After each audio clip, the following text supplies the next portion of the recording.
Anyone can lead when things are going well. The real test is what you do when they aren't. I was recently talking with a leader I coach. One of her key people had resigned. No warning, no transition plan, just gone. She had younger staff who were totally shaken, customers who were rightfully nervous, and a gap in her organization that felt like it needed to be filled immediately.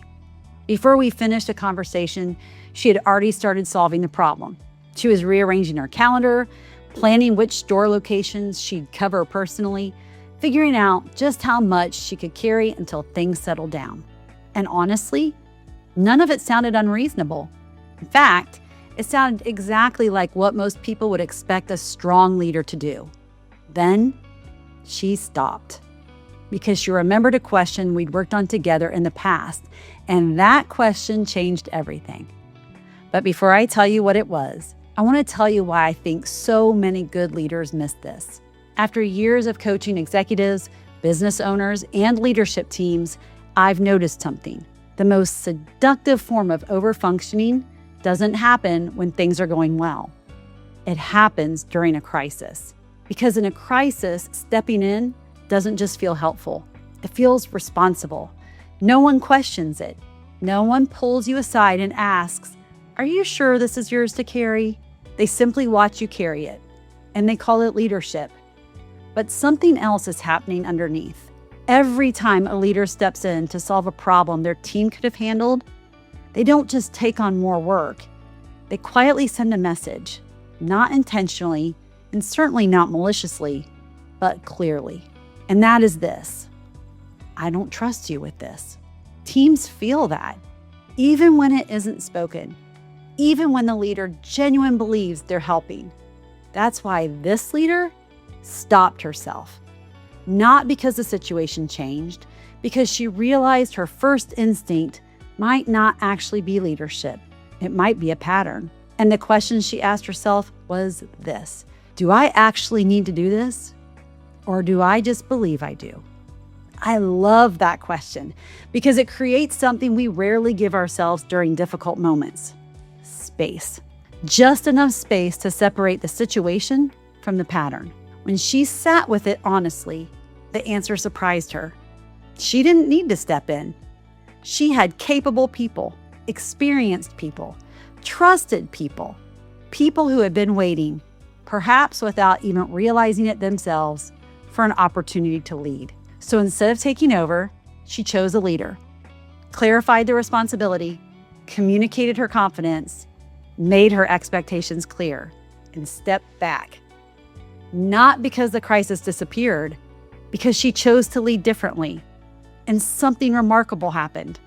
Her team rose to meet the moment, not because she rescued them, because she trusted them. Gallup's research has consistently shown that people perform better when they feel ownership over their work. I don't think that's surprising. Trust creates ownership. Ownership builds confidence. Confidence develops leaders. And that's a cycle no amount of overfunctioning can create. In my work with leaders, I use a framework called ACT: awareness, choice, transformation. For this leader, awareness wasn't recognizing that someone had resigned. She already knew that. Awareness was recognizing the pattern she almost repeated. The instinct to carry more because that's what she'd always done. Choice came next. She didn't choose between helping and not helping.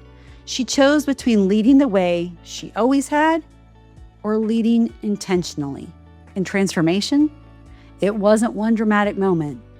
It began the moment she trusted her team enough to let them grow through the challenge instead of protecting them from it. That's why I believe leadership is the result of the patterns we repeat. Every leader has patterns. Some patterns create extraordinary results. Others create unnecessary struggle. The challenge is that we rarely recognize the difference while we're living them. And that's exactly why I created the ACT Leadership Style Assessment.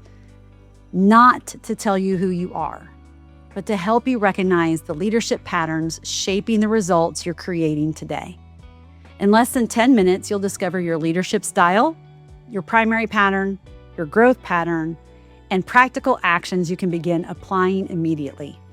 You'll find the link in the description below. But before you go, I want to leave you with these questions. When a crisis hits, what is your first instinct and where did it come from?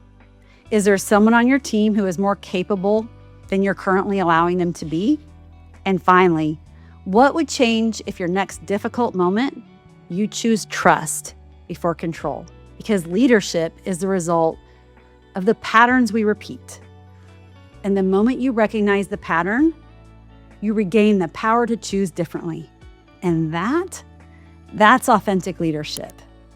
And this is the life you lead.